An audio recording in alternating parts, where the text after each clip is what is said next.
guys, welcome back. Today's video is going to be makeup hacks for beginners.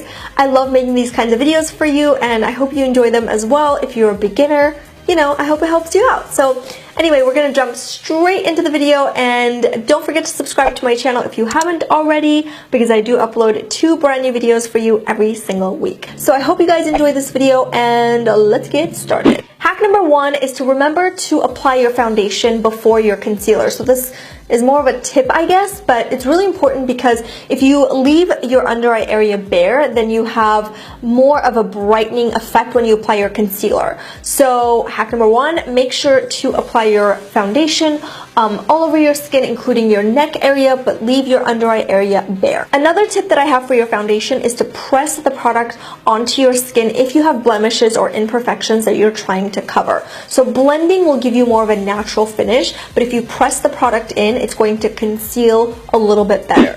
Hack number 2 is to now apply your concealer. So your concealer is great because it not only conceals your under eye circles, but it also can brighten your under eye area if you use 2 shades lighter than your skin tone. So once you're done with that, you want to go ahead and apply the concealer on top of your eyelids as your primer. So with the one product, you conceal, you brighten, and you use it as an eyeshadow primer. So what this is going to do is prime your eyelids, and when you apply your eyeshadow, it's going to last you a long time, and the eyeshadow is not going to move, it's not going to budge, and the pigments are going to show off even more.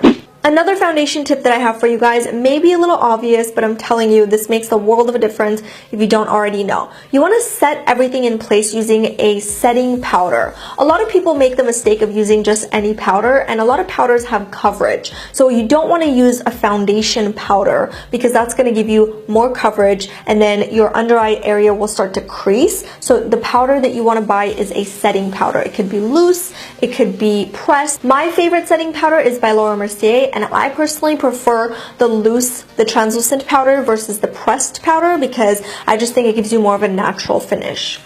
This next hack is one of my favorites. I like to use my face highlighter not only on the high points of my cheeks as well as the center of my face, but as my eyeshadow. I know it sounds crazy, but I think it does a beautiful job, especially if your highlighter is like a light golden color. So the one I use today is called Champagne Pop. It's the Jaclyn Hill and Becca collaboration, and I think it looks beautiful as an eyeshadow. So the trick to this is to make sure that your brush is damp, because this is going to make sure that the pigments stand out even more, and as you can see, the gold really peeks through. So grab a fluffy brush, make sure it's damp. I like to use either Fix Plus on top of the brush or just use a damp brush like I said, and then apply it all over, blend it really well until all the harsh edges are gone. Next, you want to use your bronzer as your eyeshadow as well. So anything that's powder form, you can totally use on your face as well as your eyes. So I like to use my bronzer not only on the hollows of my cheeks, sides of my nose to really slim down my features and kind of bring them out. I do like to use my bronzer on my crease because it really helps my heavy fold. It makes my eyes look bigger. One tip that I have for you is to make sure that your bronzer has more of a taupey undertone and less orange, because those kinds of colors is what helps bring out your features and really, define rather than just give a little bit of color. So one that I really like is the Hoola bronzer by Benefit, and it's something that I use all the time, but it's just a great bronzer, and it doesn't have too of a, it has more of a taupe undertone and not yellow. So I love using this on the hollows of my cheeks, and then with a small fluffy brush I like to just apply it on the crease, and it really helps open up my eye and hide my heavy fold. So this next hack is really cool if you have a dry eyeliner sitting around and you don't know if you should toss it or if there's any way you can save its life. Well, I'm here to tell you that if you have eye drops, you can definitely save its life. So what you want to do is drop a couple of drops of your eye drop, and then you want to mix it until it's nice and moist. So what you want to do is make sure that you don't put too much. So definitely start small and then add as you need to. I like to use 3 drops. I think it's plenty, but again, it really depends on how dry your product is. So once it's nice and moist, you can go ahead and apply it. So I went ahead and created this beautiful cat eye with that liner. So this next hack is definitely my absolute favorite. If you have a broken blush at home, a broken eyeshadow, or even any type of pigment, I feel like those MAC pigments can last you a lifetime. So if you have some of those, really any pigment that you have, you want to just go ahead and put that in a bowl. And then what you want to do is use some sort of a Vaseline base. So today I went ahead and used the Balm Cosmetics. I guess it's like a face balm, but you can use Aquaphor, you can use Vaseline. Like I said, anything that's tacky will do the job.